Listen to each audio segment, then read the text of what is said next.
Late one quiet night, a 911 operator received a call that felt wrong from the very beginning. The call came in a little after 2:30 a.m., a time when the world was mostly asleep, and most emergency calls carried the weight of real crises: car accidents, medical emergencies, fires. But this one had a different kind of energy, uneasy, fragile, and chilling in a way that made the operator instinctively tense. When the operator answered, there was no greeting, no hello, no immediate plea for help. There was only silence. A faint, almost imperceptible static filled the line for several seconds until a man's voice began whispering. It was low, timid, careful, as though speaking any louder might draw someone's attention. Caller, whispering, I think someone's in my house. The operator's mind raced through possibilities. Maybe the man was confused. Maybe it was a prank call, but the fear in his voice was unmistakable. Operator, calmly, Sir, are you okay? Can you see anyone? Any doors or windows open? No, I haven't seen anyone yet, but I can hear footsteps in the hallway, right outside my bedroom. The words were slow, halting, almost trembling. The footsteps the caller described were deliberate, slow, steady, careful, like someone trying not to make a sound, yet leaving enough presence for him to hear. The operator immediately instructed the man to stay calm, stay quiet, and remain hidden. Police are on the way. Don't leave your room, they said.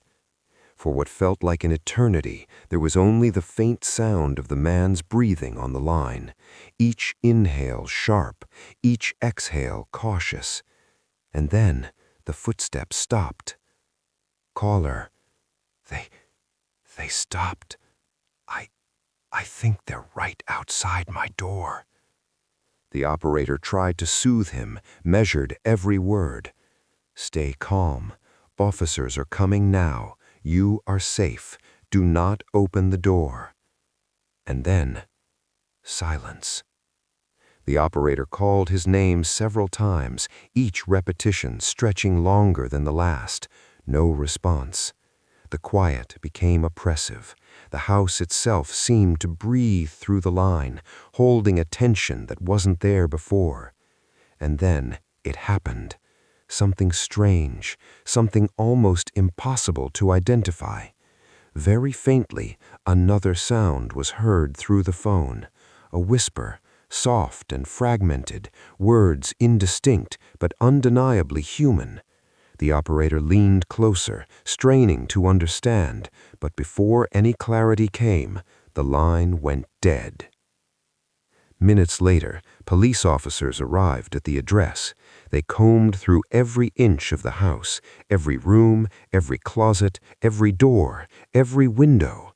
Nothing, not a single forced entry, nothing broken, nothing disturbed. And yet, the caller had been terrified. He had heard someone or something moving deliberately through the hallway. He was sure of it. And that second whisper?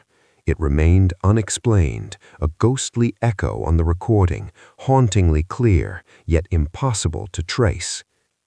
Investigators reviewed the audio multiple times, but the source of the whisper could not be determined. It wasn't the caller, it wasn't background noise, it didn't match the operator's voice, and the house itself revealed nothing. Neighbors reported nothing unusual. Security cameras recorded nothing out of the ordinary. Even the family dog, which would usually bark at the slightest disturbance, had not stirred. The man who had called insisted he had heard the footsteps. He had described them in detail: the soft scuffing of shoes on hardwood, the occasional tap that seemed too deliberate to be random. He remembered the small sounds that only a home could make, the faint creak of a floorboard, the whisper of the HVAC, the subtle echo in a long hallway, and he was sure none of these accounted for the rhythm he had heard. The case remains unexplained. Was there truly an intruder that night? Or was it something far stranger, something that could slip in without leaving a mark, whispering through the thin veil of reality, only to vanish before anyone could intervene? Some investigators theorized it might have been stress or fear amplifying ordinary noises. Others suggested something more sinister, something paranormal, noting that the recording had an anomaly. The whisper had a tonal pattern that did not match any known human voice frequency. It was fleeting, almost mocking, a reminder that sometimes the line between perception and reality can blur. Even the operator, seasoned and unshakable, admitted later that the call had left a lasting impression. They said they could still hear that faint whisper in their dreams, a low, hesitant voice speaking just beyond a closed door.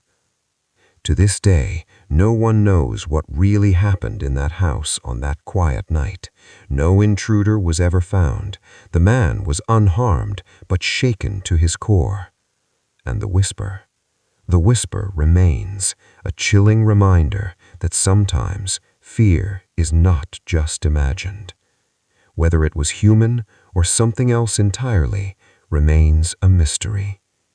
And for anyone listening to this story tonight, perhaps the next time you hear a soft sound in your own hallway, remember this: sometimes you are not as alone as you think.